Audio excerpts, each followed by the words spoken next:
Fala, Deves, beleza? Vamos aqui dar uma reforçada no assunto de listas, tá? E funções. Eu vou trazer exercícios que vão abordar o uso de listas obrigatoriamente e de tudo que a gente já estudou até o momento, para que vocês consigam melhorar a percepção e a abstração de como utilizar, ok? Então, bora lá. Eu separei aqui uma questão que é a seguinte: faça um programa que leia 20 números inteiros e armazene-os no vetor. Armazene os números pares no vetor par e os números ímpares no vetor ímpar. Imprima os três vetores. Perfeito. Então vamos ao seguinte, eu vou ter aqui três vetores, tá? Ou três listas. Então, lista, vou criar aqui números pares, vou declarar como list, números ímpares, números ímpares e faço um programa que lê 20 números inteiros e armazena no vetor, tá? Isso. E eu vou ter aqui também o números, tá? Então, eu vou ter três vetores ou três listas armazenadas aqui. Perfeito. O primeiro passo e por isso o primeiro passo é decompor o problema e por isso que vamos utilizar funções, tá? Então, veja, decompondo o problema, ele me disse que eu tenho que ter três vetores, que é números, números pares, números ímpares. É onde eu vou armazenar as informações que vão ser passadas pelo usuário. O segundo passo, ele diz que eu vou ter que salvar isso. Quando ele fala armazenar, eu tenho que salvar. Então, se eu tenho que salvar, eu vou criar uma função que facilite para mim o que é que eu vou utilizar, o que é que eu vou fazer. Então, é o seguinte, ó, def, tá? Vou criar uma função que vai salvar números pares. Parênteses, ok. E essa função, ela recebe um parâmetro, que é o quê? O número. Dois pontos. E dentro, o que é que eu vou fazer? Dentro eu vou chamar a minha lista, números pares, ponto, append, número. Ok. E o mesmo, veja aqui. E ele retorna o quê? O número foi adicionado, ele não retorna nada, não tem retorno, ele simplesmente vai lá e executa, tá? O mesmo eu vou fazer para a minha função inverse. Então, salvar, vou até copiar aqui.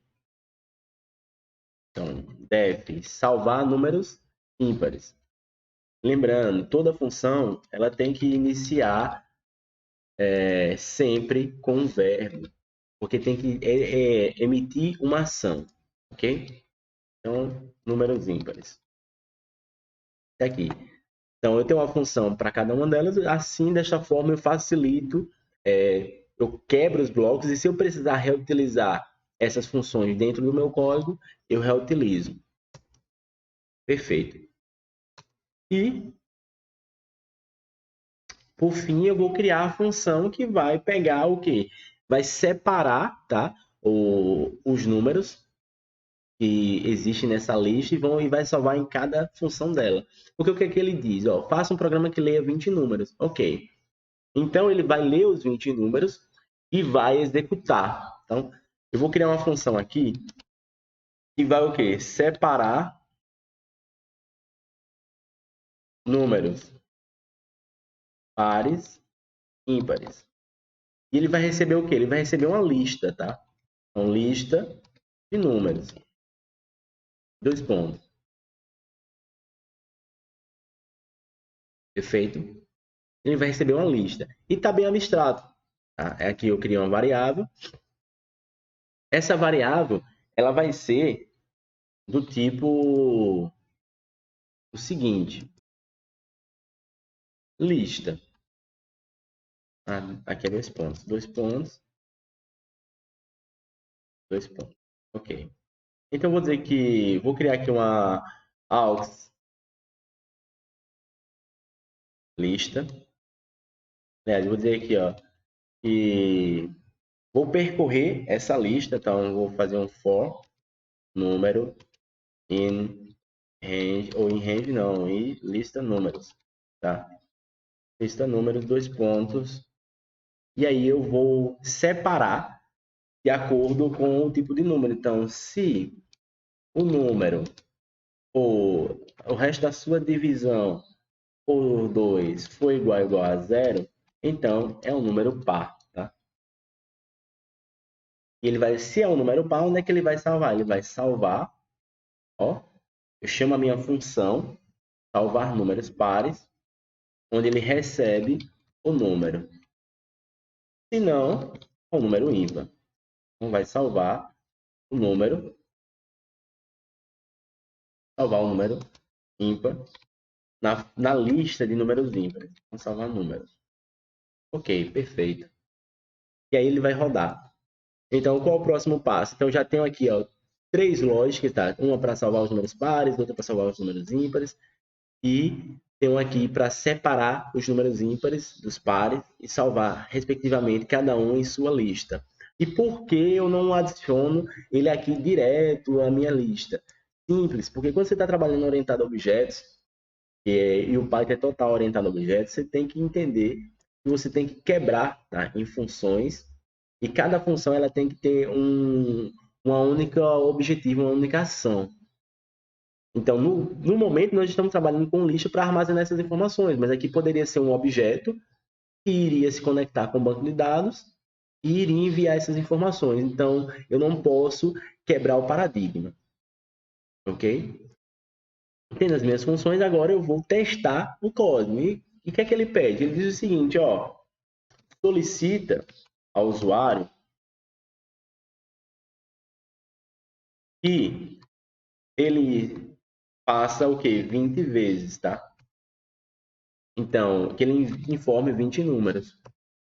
E aí, lembrando, como a gente está trabalhando com números, temos que garantir que esses números eles vão ser realmente válidos. Então, para garantir que o número vai ser válido, eu vou colocar aqui, ó, dentro do meu for, vou fazer um loop aninhado, vou fazer um while true. O seguinte, ó, se enquanto for verdade, execute o meu try, tá? E dentro do meu try, o que é que vai ter? Vai ter a pergunta.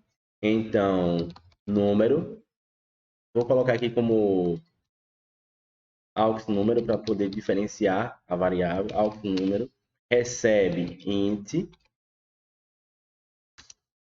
input, e aí dentro do meu input eu vou dizer informe o número. E ele vai perguntar isso aqui 20 vezes, tá? Se tudo tiver ok, o que é que ele faz? Ele chama ele vai adicionar na minha lista. Então, na minha lista de quê? De números. Em números.append. Eu vou colocar o meu aux número. Perfeito. Ok? Se houver algum erro, então ele vai lançar um except. Vai ser o seguinte, ó, value, se houver um erro de valor, value erro, dois pontos, print, mostra a pessoa, ó, por favor, digite um número válido, tá? Ponto, ponto e vírgula. Beleza. Dentro do try, lembrando, como estamos dentro do while true, então ele está em um loop infinito, ou seja, enquanto a pessoa digitar qualquer coisa errada, ele vai ficar lançando exceção. Se ele lançou tudo corretamente, ele vai pegar o aux número, vai receber, vai mandar no append da minha lista de números e vai dar um break, tá? Ele vai dar um break. E por quê? Porque aí ele sai do loop infinito, já que está tudo ok, sai e volta para o for. E o for começou de zero, ele vai agora para o 1, para o 2, até ele chegar na 20ª repetição.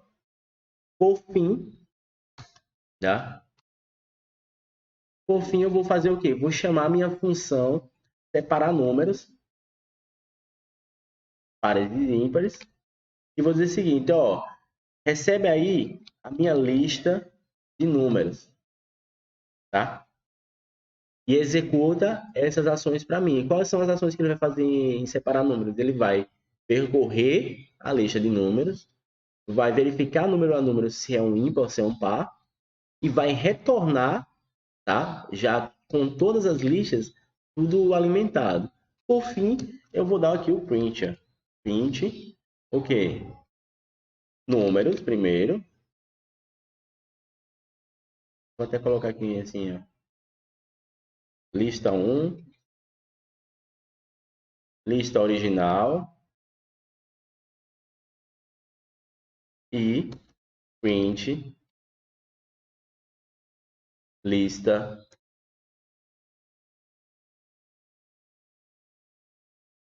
pares, vírgula, número pares. Por fim, print lista ímpares, números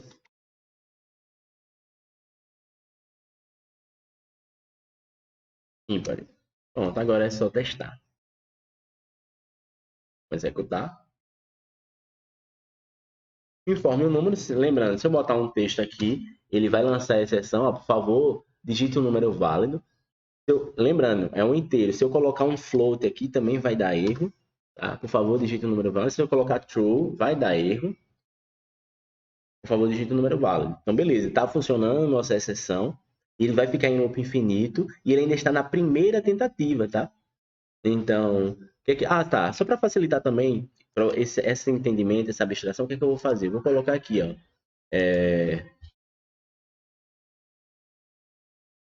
Vou colocar um print aqui, printf, tá? Deixar aqui bonitinho, ó. Tentativa, para vocês verem que ele vai ficar repetindo o nosso for, o nosso i, do for, né? Eu vou começar aqui de 1, ele vai até o 21. Beleza, perfeito. Então, qual é a tentativa? Tentativa i, tá? Porque, ó, ele vai imprimir, vamos executar aqui para vocês verem. Então, tentativa 1, informa o número. Então, eu colocar texto, ó, por favor, digite o número válido. Tentativa 1 ainda está na tentativa 1. E aí, informe, se eu colocar um float, ele vai continuar na tentativa 1, porque ele está em loop infinito até que você digite algo válido. Então, se eu colocar true, como fizemos no instante, vai dar inválido, tá? E aí, agora, se eu colocar um número correto, 12, ele vai para a tentativa 2, e assim sucessivamente. Mas é importante você, às vezes, colocar no código para você entender o que está se passando pelo código, tá? Então, coloca um print para você ver, debugar, tá? Debugar de forma direta. Então, vou colocar aqui vários números, 23, 45, 34, 10, 56, 43, 90, 89, 76, 54, 32, 123, 209, tentativa, botar números grandes também. E a última tentativa, e tá lá, ó, que massa.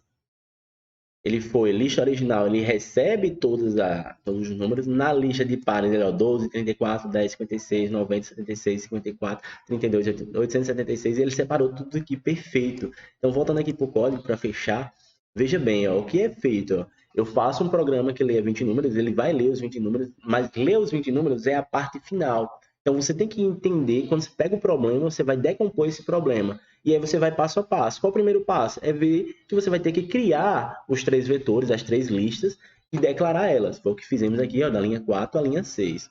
Depois, eu sei que, como eu estou trabalhando com funções agora, eu vou quebrar o problema e vou o quê? Para reutilizar o código. Então, veja bem, ó, salvar números pares. Aqui, ó. Vou só salvar números pares. Salvar números ímpares. Tá aqui. E aí o separar números é uma função que tem uma lógica abstrata. Veja que eu não sei quais são os números que vão vir aqui, mas eu tenho uma lógica abstrata que executa toda uma ação necessária para separar os números. E aí dentro do for eu tenho o que ele vai verificar número a número, ok?